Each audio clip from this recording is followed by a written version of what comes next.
Hi, and welcome to What's Important to You with me, James Dean. On the show, I will be talking to people from all walks of life and asking them the question, what's important to you? Because I believe once we understand what's important, then we can build the life that we truly want to live. I hope you are inspired by the guests that I talk to and answer that question for yourself and build the life that you truly want. You can support the show by clicking on the subscribe button, sharing your favorite episode, or leaving your comments. Thanks for watching. Today's guest is a 2 times TEDx speaker and coach, YouTuber, author, and digital nomad. She helps you become a confident speaker, find your voice, create presentations to impress and impact, so you'll be remembered long after you leave the room. Living and working in many countries, she has learned to turn every challenge into a new opportunity. Today, we find out what's important to Rachel Smets. Hi, Rachel. Thank you so much for joining me today. Hi, James. Really happy to hear. Looking forward to this conversation. So we're going to dive straight in, Rachel. And the first question, as always, is what's important to you? I said before the recording, I don't want to know any questions ahead of time. I want to be on the spot and answer whatever comes to my mind in this moment. And I was not expecting this question. What's important to me? Oh my gosh, is to. Okay, I'm gonna say the first thing on my mind is to be happy. But then, what does happiness mean? Because happiness is just so broad.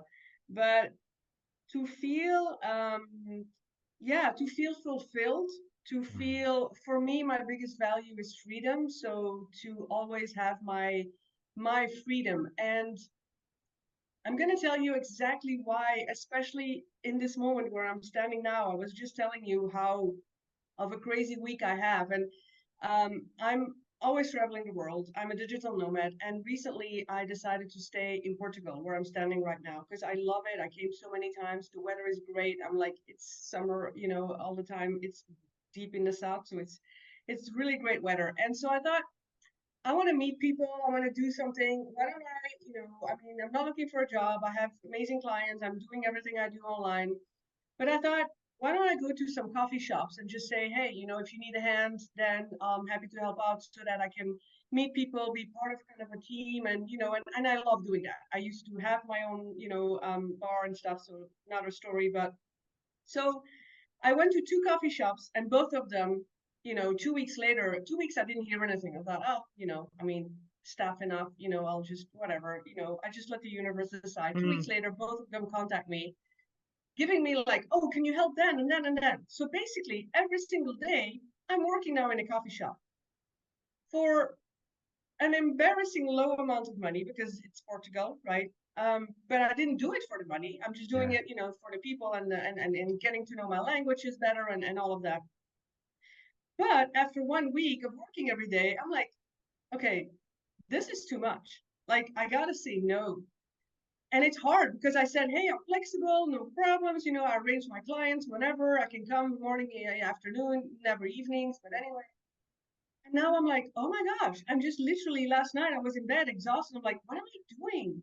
So what's important to me is now to just ground myself again and to think like, wait, what is it that I really want?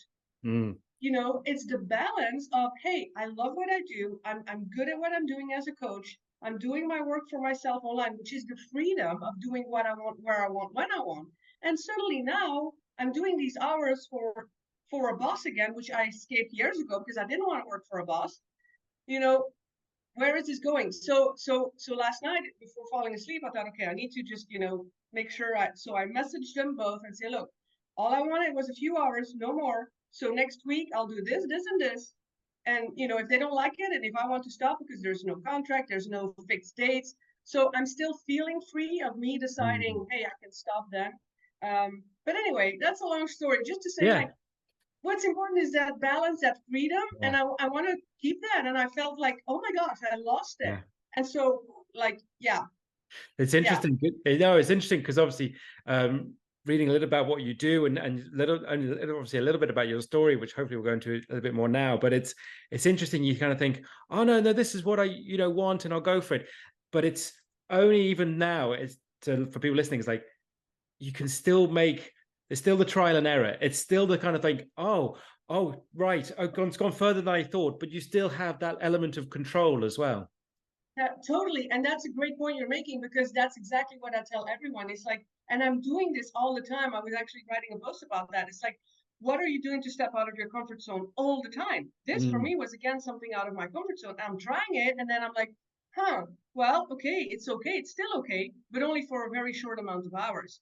So I still need to feel in control, but I'm trying it, and if I don't like it anymore, I change. So when it comes back to your question, what's important is to constantly seek happiness, mm. and always doing the same thing is not happiness for me. Like always doing the same thing every day is just not happiness. I need to change. I need to find new people. I need to be inspired, which is again why I went and do this, not for the money, but to be inspired, to have new ideas, new people, all of that.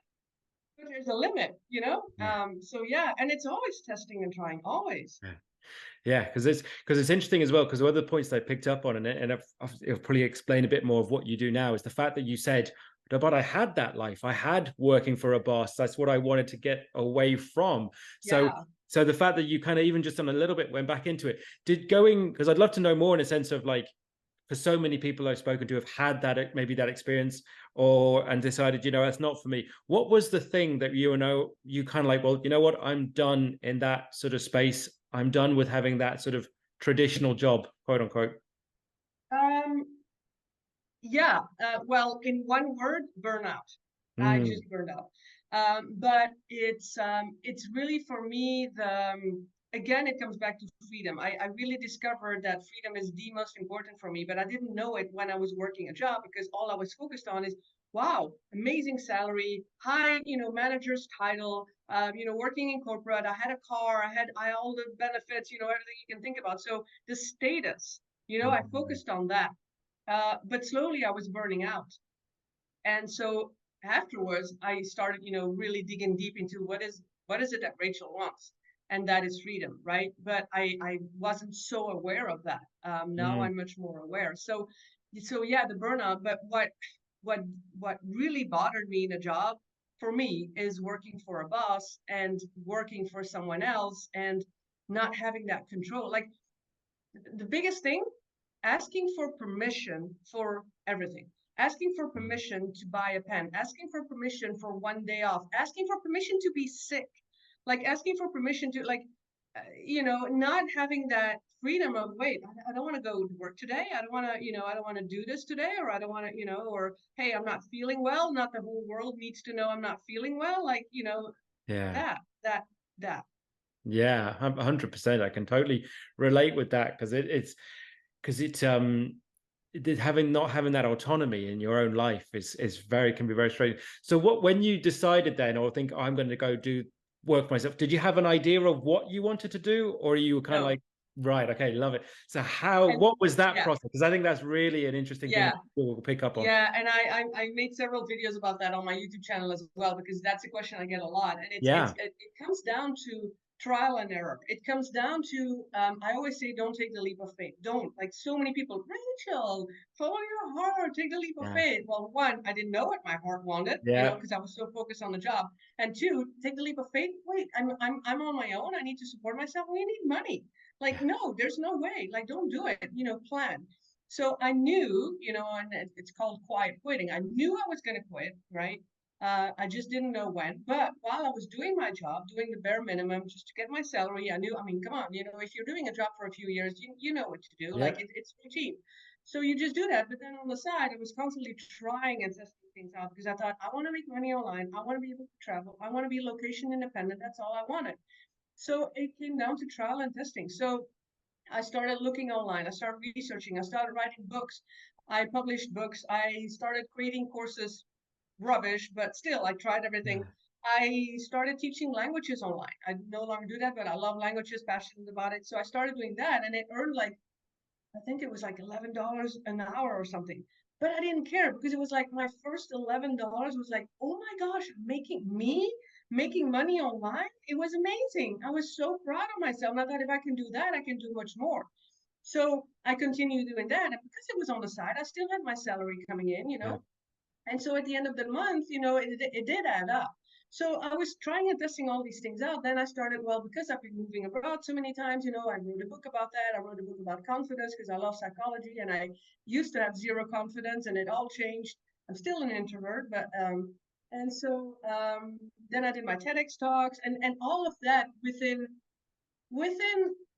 what shall I say, 6 months, a year max. Wow. I worked really hard. Okay, I gotta Yeah. be honest. I was like determined, I'm gonna quit this job, and it doesn't happen overnight, and it doesn't fall from the sky. And so when I say testing and trying, yes, now I have an amazing life, but my gosh, I worked my butt off.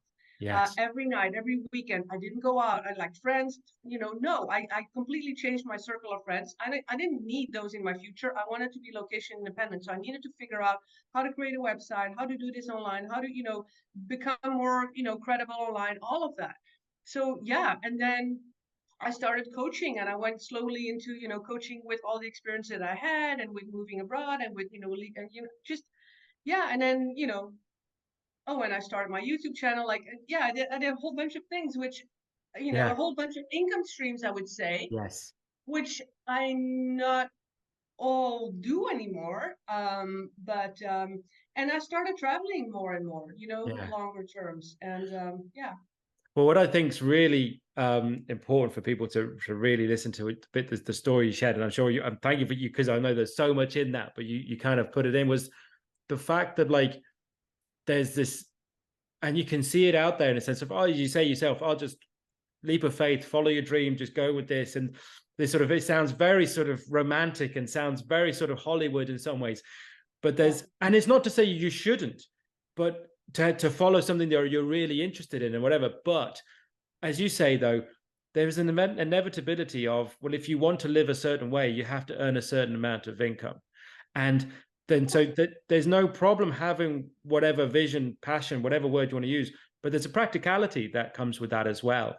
And then the last part that you said did emphasize there is like, is putting in the work, showing up and doing it, because that's the probably the biggest differentiator between everything is, well, did you, as you say, and then even if it means that you get that one bit, you learn, you move on again. So it's really, but then I suppose then that's how you got the acceleration you did, because you were doing the amount of work that you were doing at that time.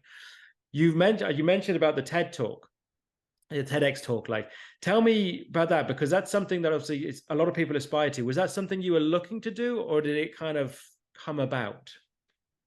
I looked for it. Yeah. Okay. And I ended up doing two, Wow. 2 years in a row. Yeah, I wouldn't mind doing it again. It's again, it's a lot of work. I made some videos on that on my YouTube channel too, because a lot of people ask me, like, how do you do it? Like, and again, it doesn't come from the sky. It just, Yeah. it really, it's very, I just want to, before I forget, Yeah. one thing, it's important what you just summarized was all great, and true. And I would say that with putting in the effort and testing and trying all these things, you learn to discover yourself. Because by Mm, doing all of that, you learn, and I think that's important to mention, you learn to know what is it that you like and what is it that you don't like. So for me, like teaching languages, no, I didn't, yes, it was great, but I'm not longer doing it. Like the coffee shop, literally today, like, well, I'm not going to keep doing that, but it's like, and also you evolve. I used to coach, expats. Now I'm coaching speakers. Like you test, you try, you do, and nothing. And I want to re-emphasize, like nothing is set in stone. Like yeah. these people are like, oh, I need to figure out my niche and my this and my that, and they don't do anything before they figure it all out. It's not possible. Like, and also if you do, it's gonna change. Yeah. Right, my title, my headline, I've been changing it over the years. It's not, I'm sure you did too. It's like, 100%. you change your profile pic, you cut your hair, you grow your hair, whatever, it changes. Um, so yeah, so that discovery. So going back to the TEDx, for me, funny enough, I did, I love watching TEDx, and I watched it and stuff. And I was talking about it to a friend, and I remember vividly, he said, yeah, TEDx. Yeah. I mean, getting a TEDx talk, it's like, it's impossible, right? It's like, you never get on the stage. Those words, for me, it's like the biggest motivator. Like, oh my Mm, God, you think it's impossible? I'm gonna make it possible. Like, yeah. it was such like okay, I just need to make the impossible possible. And who am I? Like, who is Rachel? Not known at all. Like, why would I be standing on a TEDx talk? Shy, introvert, like seriously. Um, so I started the path of, doing my research and just like, hey, well, how do you get on a stage? Where do you apply the whole website? And I really, because now I'm coaching TEDx speakers or aspiring TEDx speakers as well. And I'm glad I put in again all the effort back then for myself, because I know the requirements, the quality, the expectations. It's not just a speech; it's a Mm, TEDx. Like there's so much more that goes into that. The way you tell your story, it's like it's on the channel of TED for years. So it's not like you go on stage somewhere. I've done many talks. You go on stage and then afterwards it's done, it's over with, and who will watch it again? Nobody. But TED, yeah. So yeah, it's like, going to events, talking to organizers, networking, all of that, mm. and applying. Yeah, no, absolutely. And then putting a lot of effort in the speech. Like that is like Yeah. rewriting and perfecting and just and getting a story and then practicing it and remembering every word. And yeah. No, no, it's no. I've known a few other people again have done them, and it's that the same sort of story, but of the experience of one trying to get onto it, and then when delivering it as well. But Yeah. but I think that as well, it's the reason as well that the standard being as high as it is, and what needs to be as high as is the whole thing of their phrase. It's like to inspire. It's conversation. It's that's the idea. So that's Yeah. why you like the level that of what it requires. And I think though, I'd say though, from those things you've experienced though, going through the sort of the trial and error of what you were going to do for yourself as as a business or to try and earn an income stream from that, and then going to TEDx. The one thing you said again though through all those works to emphasize again is learning about yourself. And so in some ways, the results of obviously getting into doing the talk or whatever it is amazing. But I'm sure the learnings you took from the journey towards it was probably in some ways more greater than arguably the speech Yeah. itself. Totally. Like, and that's with everything in life, right? It's like, I force myself to step out of my comfort. I force Mm, myself to travel to new locations, to not research anything in advance, to talk to mm, strangers all the time, to get to know people. And it's just, it gets easier in a way, but it really has grown my confidence a lot. like mm, like I had zero confidence, shy, like not speaking up at all, like afraid of what people say. And now I'm like, the other day I was again in the coffee shop. It's all I did this week. So it's like, but these two ladies that worked there, they were like constantly laughing and gossiping in the kitchen. And you know what I thought, if this were me, years ago, I would have been so like, oh my gosh, they're gossiping about me, and I'm the mm. newbie here, and and they're laughing about me. And now I'm like, you know what? I don't care. Like, they're probably, and it wasn't about me either, but it's the story in my mind that changed completely. I used to be so like, oh, everybody that looked at me, I was like, oh, something's wrong with me. And now I'm like, no, it's so. And also the TEDx and the standing on the stage, oh my gosh, it was frightening.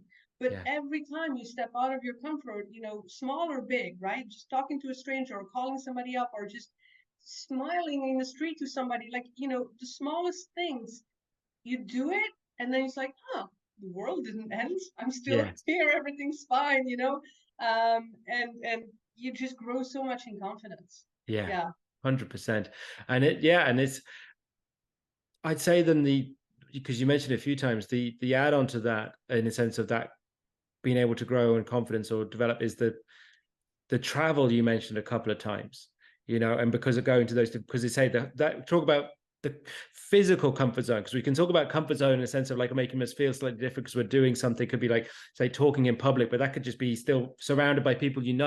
But when you travel and you go to places that you say you don't know about. So the Yeah. first question I have about the travel is, where did that sort of love of travel come from? Yeah, that's a question I still ask myself, because my parents, they're not moving house or town, for all of their lives. My brother, I have one brother, same thing. He would never ever, they all hate travel. I'm like, wait, are you guys my parents?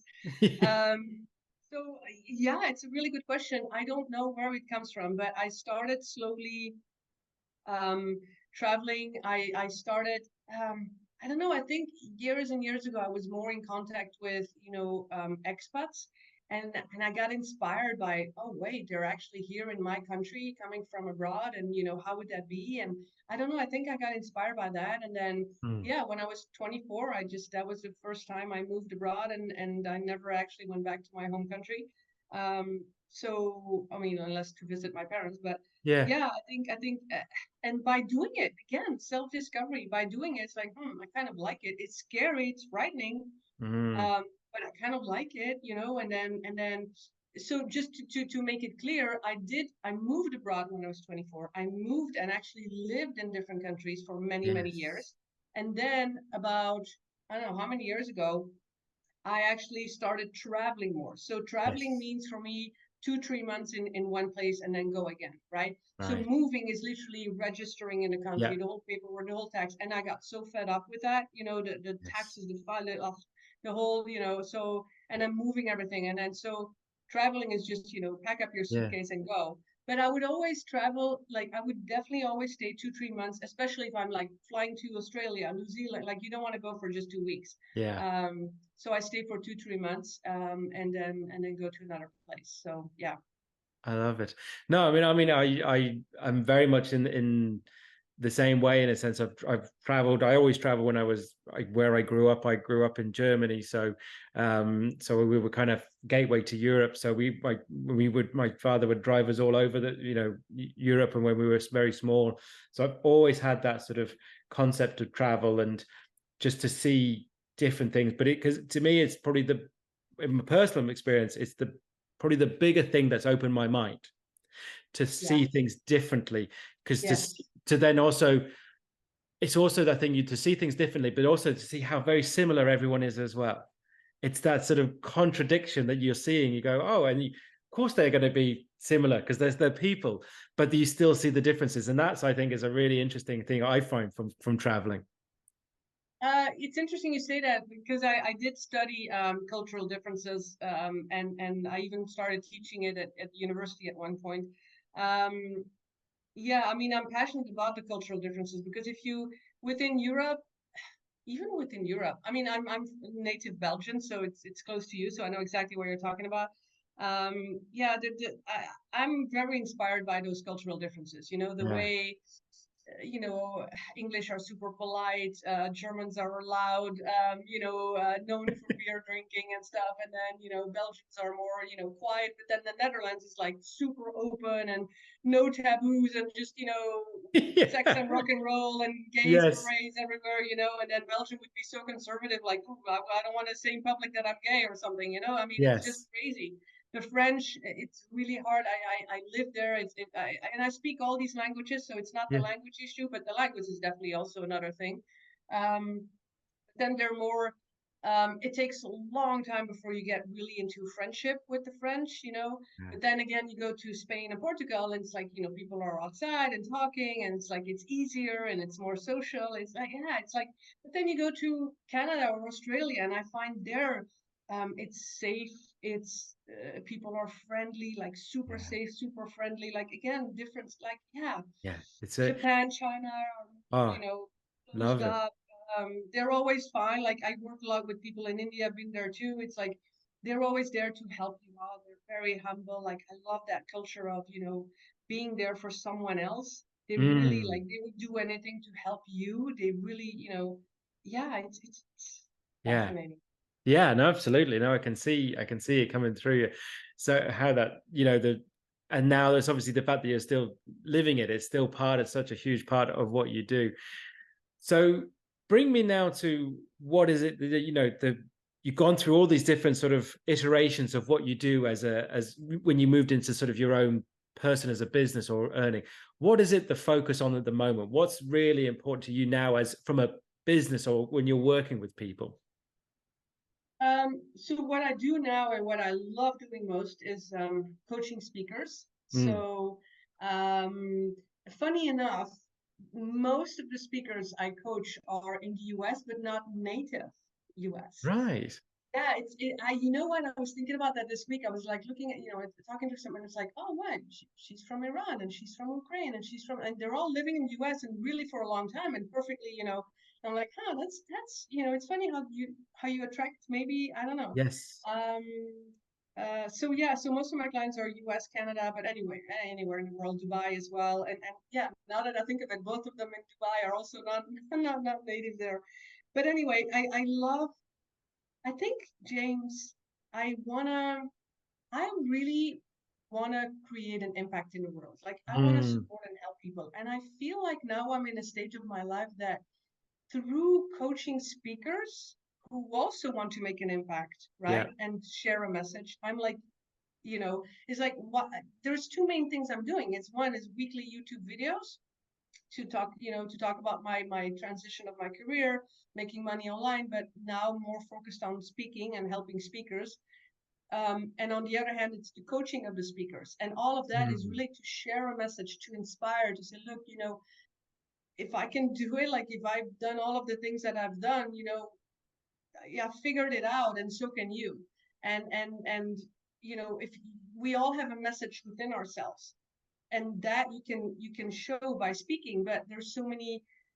It's amazing how sometimes, I do want to say this, you see these big speakers, right, on TV or online or whatever, and they're it doesn't mean that they're confident inside. You mm, know, the amount of speakers that I'm coaching that are in a really high status, CEOs, founder, all that, and they're scared. They're, like self-conscious. They would hide. They would avoid every speaking event, but they have an expertise within them. They have a uniqueness. They have so it's like it's important to share it.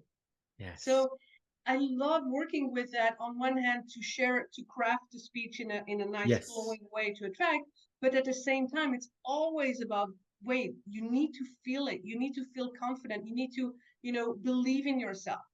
And it's those two things that I love coaching on most, because it's always the confidence, the overcoming the Mm, fear, standing there, share, and the message. yeah. So yeah, Yeah, but it's really interesting as well because it's a like there's the sort of the technical side of it, then the sort of more sort of yeah, you say the emotive side of the person trying to get them in that position to do it. But what the thing that really sort of resonated with me that on the top of all that is like when you're with these people who say have this expertise, have this knowledge, you're like kind of no, people need to hear this, like the message, and that then follow on that impact needs to be heard. Like it's like it's almost like part of, I don't know if this is me thinking out loud now, but it's like part of your coaching is almost, I'm sure, is like no, you this you can't keep this to yourself. You know what I mean? It's like this, we yeah, have to share this knowledge type thing and yeah. really get it out of you to these people that need to hear it.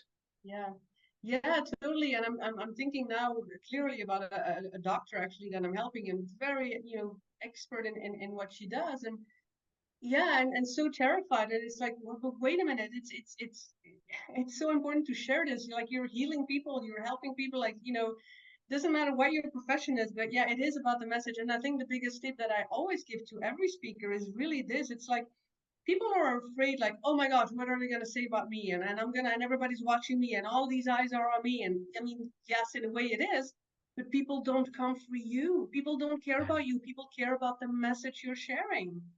And I think that's the biggest thing that people, that speakers have, is like, oh no, but if you really think about, okay, I'm here to share my message, my expertise, Mm, my topic, to help them, yeah. it feels so different. Yeah. 100%. Absolutely. I never actually asked and say, because I will be investigating for sure after this conversation, but what were your TED Talks, your TEDx talks about? Yeah, again, in the inspiring motivational way. The first one was called Your Next Step. So Mm, it was really the story of, hey, I had a dream. I wanted to, change. And then coming from my parents who were like always the same, the same, the same. And here I am wanting to do something completely different, but yes. it's always about your next step. And so when I coach people also, it's always about, okay, don't look at the top of the mountain, but climb a hill, the Yes. first and the second, and then you discover things, and then you can go left or right, but you keep going. But a lot of people stay stuck because they're looking at the top of the mountain thinking, well, I'll never get there, so might as well Yeah. not do anything. right? Yeah. So that's one. And then the second one is, which was huge for me as well, is stop comparing yourself to others. You know, Yes. we see social media, especially these days, like scrolling, oh, perfect business, perfect relationship, perfect this, perfect that. We show our best, we hide our mess. Everyone, you Yeah. know, and we should, just look inside of ourselves, hold the mirror and say, look, wait a minute. What am I unique for? What's my expertise? What am I here to share? Yeah.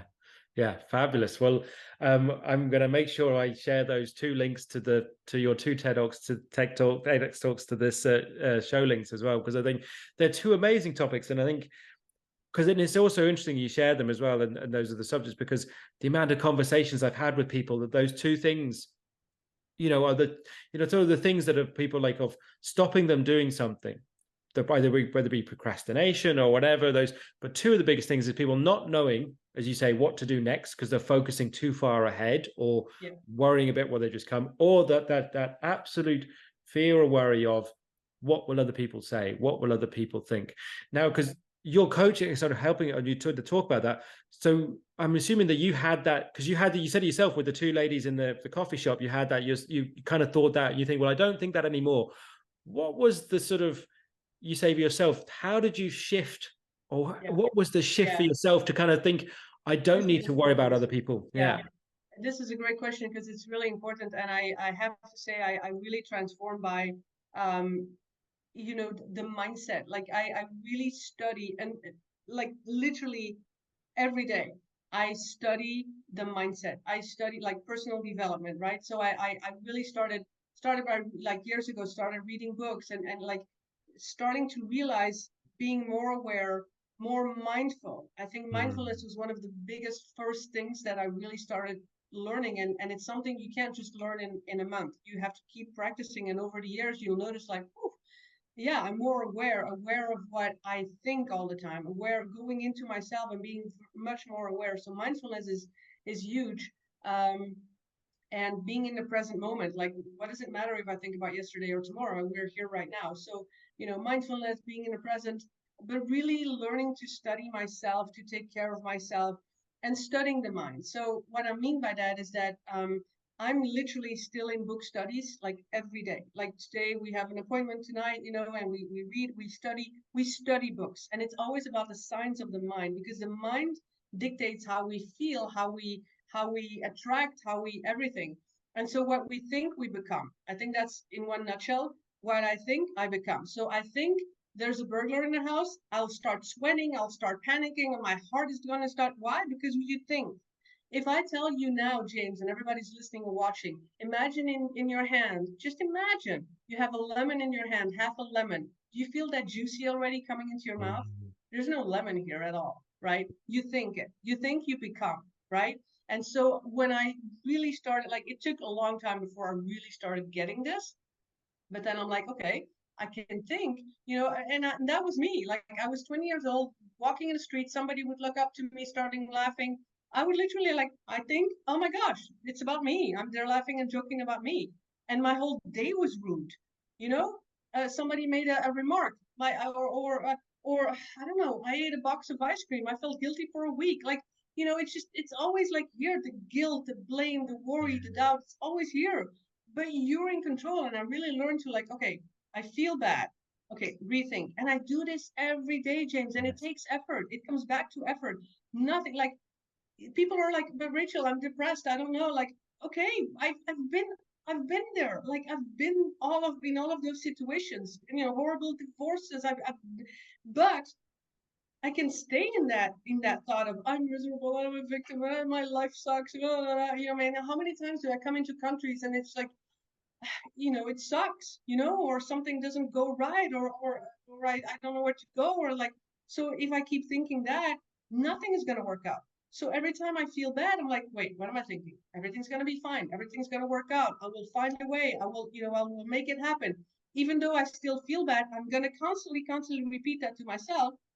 It's going to be fine. It's going to work out. And next thing you know, like clients, like talk about business, oh, I don't have enough money. I don't have enough clients. Well, guess what's going to happen? You're in that energy and nothing's going to happen. So every time I'm like, oh, it's so amazing to have these amazing clients, and I love coaching and I'm having these amazing clients. And it's like, next thing you know, a new client pops up like out of nowhere. you know, you can post every day, you can do all of this effort and watch all these webinars and do all these things. But if in here in your mind, you're like, I'm doing all of that and I'm not getting clients and it's not going to happen. And look at my bank account and it's all red. And it's like you're focusing on the things you don't have. Yeah. If I tell myself, but I have money, and I do this with myself all the time, right? So I'd be like, oh my gosh, money's flowing to me. And like I would practice this just to have fun, like a game. You know, oh my gosh, money's flowing to me and life is great. And I would find a euro on the street. Like Yeah. just, yeah, it's like, and then I'm like, oh my gosh, see, it works. It's, It's, yeah, yeah. no, it is and it's, I love the sense of just your energy when you were going through that. It was amazing, but it's genuine. It is that thing of the control that you have and the willingness you have to take responsibility for how you're feeling and how you're thinking. We say Yes. how you know, to what is the thought, and actually, you know what, I'm going to actually change that thought and do it. But as you say, it's the continuation of it. It's the effort involved to do it, Yes. because and then that, and it's also going in, as you say, going into that process of gratitude. You know, Yeah. they're real, because it's as bad as things may, and it's not too, because again, this is another one that can be sort of blown out of proportion if we see on social media or on the internet, sense of everyone thinks everything is perfect, as you say, but there is generally something you can be grateful for, you know, even in the worst of situations. And it's not to say that things won't happen that will upset you, make you angry, all those other things. That's great. It's how long you decide to stay in those emotional states. That's Yeah. what you have the choice of. I love talking about images, and I'll just share one image, and that's Yeah. like, do you want to be the captain of your ship or the cork in the sea? And so what I mean by that is a Yeah. cork, you throw a cork in the sea and it just floats, right? It just flows and it just reacts to the water. The water is in control, and then the cork just goes along with the Yes. water. The captain of your ship is like, you decide, you're in control, you're on that wheel, like, hey, do I go here or there? You know, Yeah. so it's always up to you. Do you want to be the cork or do you want to be the captain? That's a great one. That's a really good image. Yeah. Rachel, one of the questions I always like to ask my guests is, I am one of the people that I do think quotes and phrases can have some sort of power behind them if they're used in a really powerful way, important way, or applicable way. So, are there any quotes or phrases that you find important? Yeah, one thing, yeah, life changes and so can you. Mm, I think it says so many things. You know, yeah. life does change. Change is a content, and so can you. You can change. Like even if you're in a worse situation or whatnot, you can change. You know, you can. You really can. Yeah. 100%. And it's, and it really is for one of yourself as a demonstration, I think, because so many people that, again, I've spoken to, when it's a, for especially career, because so much we've spoken about is obviously your sort of change, and that is, they believe in a sense of like, oh no, but this is, they're wrapping up their identity, I suppose, in something that they've done or something they did. Well, I've always done this, so I'm going to stay in this. Versus you say, well, it's maybe scary to go on that, because it's maybe you finding out who you are differently, and it's that, but accepting that, yeah, everything will change and life is going to be that, but you can, but it's the, again, that comes back to that responsibility, like, but you can change, you just have to take the responsibility to implement it. Yeah. Yeah, and then of course a lot of people are like, and that's where I was. Like literally, I was 40 years old, and the first thing in my mind was, well, I don't want this career, I don't want this job, but what are my parents going to say? Like at Yes. 40 years old, I still care a lot about what my parents are going Yeah. to say, you know, or what is, you know, if you're married, what's my partner going to say or whatnot. But it comes back to that responsibility, James, exactly like you say. Like, but whose life are you living? Like, let me just end with this. My drive has always been, since the moment I changed, was I'm thinking about, you know, or let me ask you, like, think about when you're growing old and you're looking back upon your life. Mm. What are you going to look back upon? Oh, I lived my parents' life. I lived their dream. I Yeah. lived somebody else's dream, or I did what I wanted to do, or at least I tried doing what I wanted to do. Yeah. Like what life, what life are you looking back upon? I wish I had, I have, I would, you know, shoulda, woulda, coulda, or Yeah. I did. Yeah. And I'm like, you know, if something happens to me, I can honestly say, yeah, I did what I wanted to do. 100%. Rachel, I mean, it's been a whirlwind conversation and I've loved every minute of it. And I want to obviously be massively respectful for your time, and I do appreciate coming on. I have one more question for you, Sure. and that is, what's important for your future? Um, I think the word impact is now just coming to my mind. So I think Yeah, continuing to, inspire, inspire, support, leaving an impact. I think, if one person, on my videos as well, if I read a comment like, oh, this was so helpful, if I can help one person, I'm happy, I'm happy. So yeah. love it. As I say, it's been wonderful to chat to you, Rachel. I obviously would love people to continue to support you and find you. So we will make sure all of any links are in the notes. But if you Thanks. want to give a shout out now where people can find you online. Sure, if you can spell my name, Rachel Smets. So Rachel RACHEL and then Smets SMETS. I'm on LinkedIn, on YouTube, on Facebook, on my website, rachelsmets.com. So yeah, it's easy. Brilliant. Fantastic. Thank And I you. say all those links will be in the notes. Once again, Thank Rachel, thank you so much for chatting to me today. thank you, James. Wonderful. Thanks. Thank you for watching or listening to this episode. I really hope you enjoyed the conversation. To support the show, please subscribe on your favorite platform, share your favorite episode, get involved with your comments, and give the show a rating. If you want to learn more about what I do, you can follow me at James Dean Coaching on Facebook and Instagram, connect with me on LinkedIn, or check out my website, jamesdeancoaching.com.